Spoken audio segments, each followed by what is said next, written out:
Okay, let's take a look here. Hello everybody. Welcome back to another session of Therapy and Panels.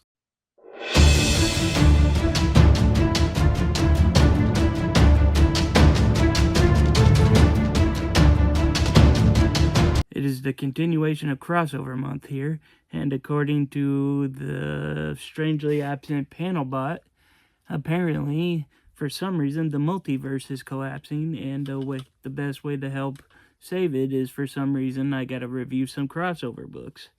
Yeah, I'm just as confused as you are. Apparently, by doing this, I can help at least save some of the universes that are being destroyed.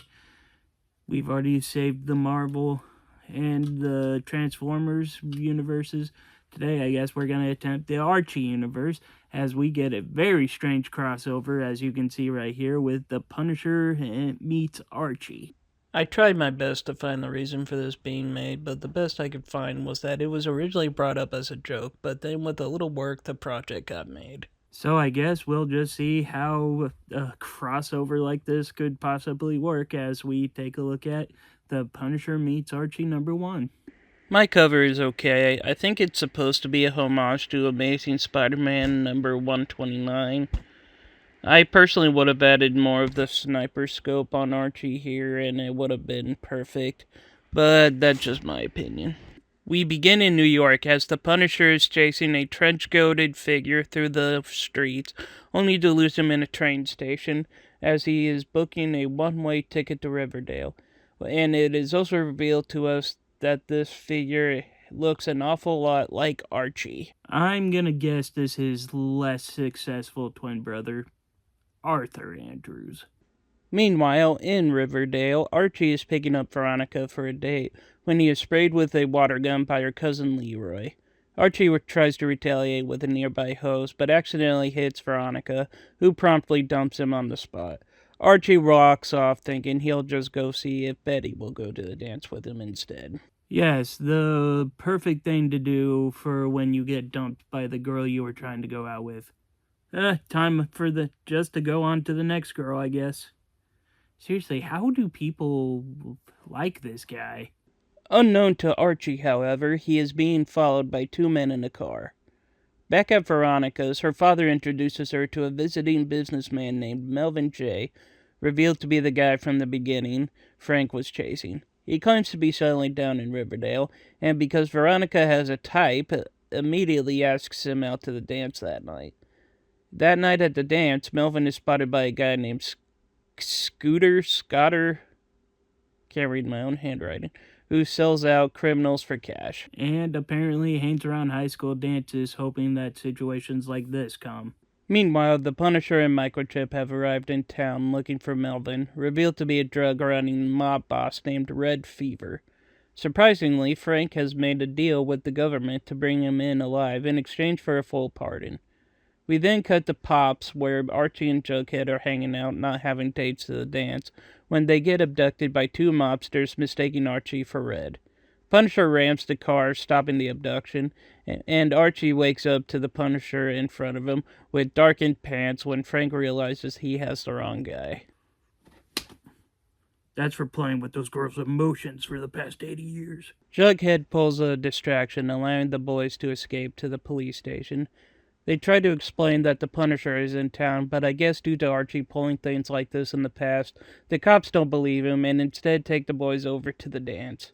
Punisher and Microchip track the kidnappers to a meeting with mobsters who plan to move business to Riverdale and decide to kill Red before he can talk.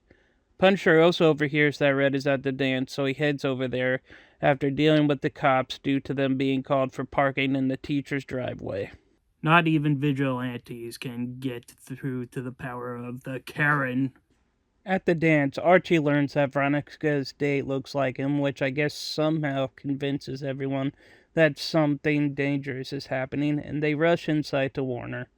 Meanwhile, the mobsters have infiltrated the dance as caterers, while the Punisher has infiltrated as the new PE teacher, charming Miss Grundy, who asks no follow-up questions, apparently. The American education system, people. Chaos erupts when Red spots Punisher and takes Veronica hostage.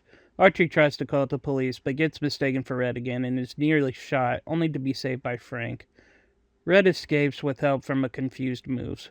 With the town panicking, Veronica reported kidnapped, and the police overwhelmed, Archie's team decide to help out the Punisher, and with a ransom tape containing oddly specific phrasing, gets decoded by Betty and Archie. Because two random teenagers from a small hick town are way smarter than the FBI, apparently. God, that's so true nowadays. That leads them to a 4th of July supplies warehouse, and at the warehouse, Red realizes Veronica has tipped them off as the Punisher brings news. Red is no longer needed to be kept alive. Tonight, I'm gonna have myself a real good time. A shootout occurs, with a stray bullet popping a balloon, which falls off the Punisher, causing him to kick a cart that knocks Red down, tangling him in a balloon line, lifting him helplessly in the air. Through a rare occurrence, Frank decides to let Red live. I personally believe he didn't do that by choice. I believe that the mysterious powers of the town, with the innocence of everything, I believe that the magic itself just refused to let him do it.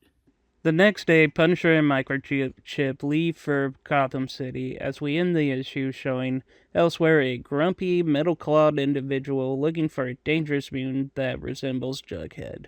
So that was The Punisher meets Archie, and for my diagnosis, it was more entertaining than I figured.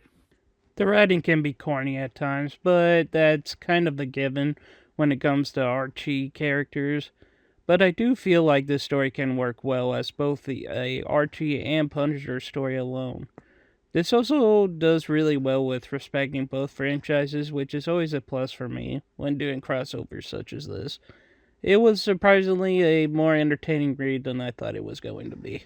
And with that, that is the end of today's session. Thank you all for attending. If you liked the video, as always, please be sure to leave a like, comment, and subscribe. And until next time, I am the Super Guru, signing off.